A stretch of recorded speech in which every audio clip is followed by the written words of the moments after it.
എന്താ എല്ലാവർക്കും ഒരു മൗനം? ഒന്നും അറിയാത്തതുപോലെ സംസാരിക്കല്ലേ ഗൗതം.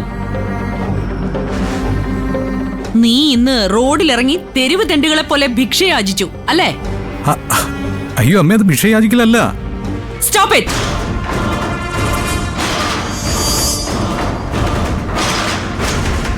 നിന്റെ പ്രവൃത്തികൾ കണ്ട് ലോകം മുഴുവൻ ചിരിക്കുകയാണ്. അതിനെ ഭിക്ഷ അല്ലാന്ന് പറഞ്ഞ് നീയും ചിരിച്ചു തള്ളുന്നു. നോക്ക്, കണ്ടു നോക്ക്. ഇപ്പൊ സോഷ്യൽ മീഡിയാസ് മുഴുവൻ നിന്റെ വാർത്തയാണ്. ദാ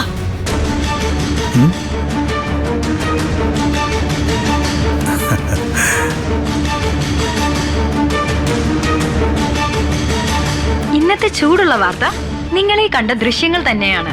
ഒരു ചോദ്യം മാത്രമേ ഇവിടെ അവശേഷിക്കുന്നുള്ളൂ. ലീഡിംഗ് ബിസിനസ്മാനായ ഗൗതം ഗോപിനാഥിന് എന്താണ് സംഭവിച്ചത്?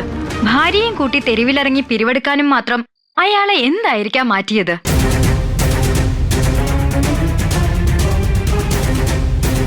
കണ്ടല്ലോ, തൃപ്തിയായല്ലോ. വാർത്തകൾ വരുന്നത് എങ്ങനെയാണെന്ന് മനസ്സിലായി കാണുമല്ലോ. ഇതെന്താ ഗൗതം ന്യൂസ് ഇങ്ങനെ? അത് നമ്മൾ നല്ലതിന് വേണ്ടി ചെയ്തതല്ലേ. ചില ഓൺലൈൻ മീഡിയക്കാർ ഇങ്ങനെയാണ്. റീച്ചിന് വേണ്ടി അവർ വാർത്തകൾ വളച്ചൊടിക്കും. വാർത്തകൾ വളച്ചൊടിച്ചോ നേർവഴിക്ക് കൊണ്ടുപോയോ എന്നുള്ളതൊന്നും അല്ലല്ലോ ഇവിടുത്തെ വിഷയം. ഈ നാണക്കേടിന് എന്ത് പരിഹാരം ഉണ്ടാക്കാൻ പറ്റും നിങ്ങൾക്ക്?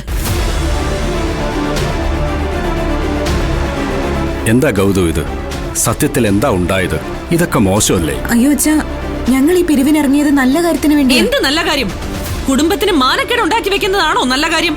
അമ്മേ, ഞാനൊന്ന് പറഞ്ഞോട്ടെ, എന്നിട്ട് ഞങ്ങൾ ചെയ്ത് തെറ്റാണോന്ന് തീരുമാനിക്കേ. നിധിയുടെ സ്കൂളിൽ ഒരു കെട്ടിട നിർമ്മാണത്തിന് വേണ്ട ഫണ്ട് കൊടുത്തുകൊണ്ടിരുന്നത് CK ചന്ദ്രബോസ് ആയിരുന്നു.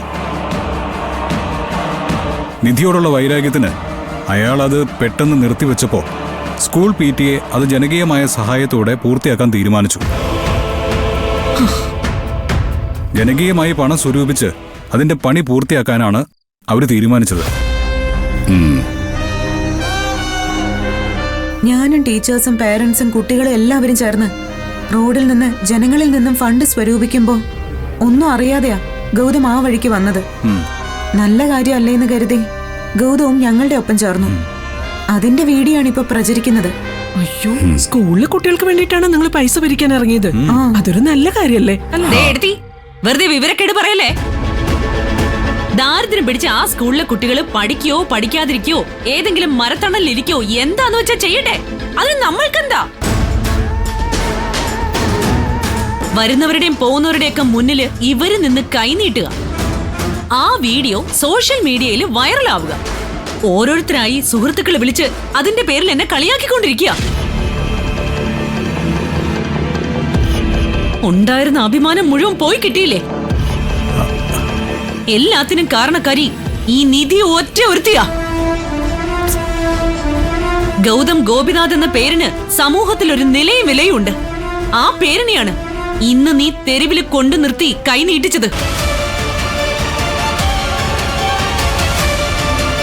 നിന്റെ നിലയ്ക്കും വിലയ്ക്കും അനുസരിച്ച് നീ ചത്താലും കെട്ടാലും പട്ടിണി കിടന്ന് അവസാനിച്ചാലും അതൊരു വാർത്തയായി വരില്ല.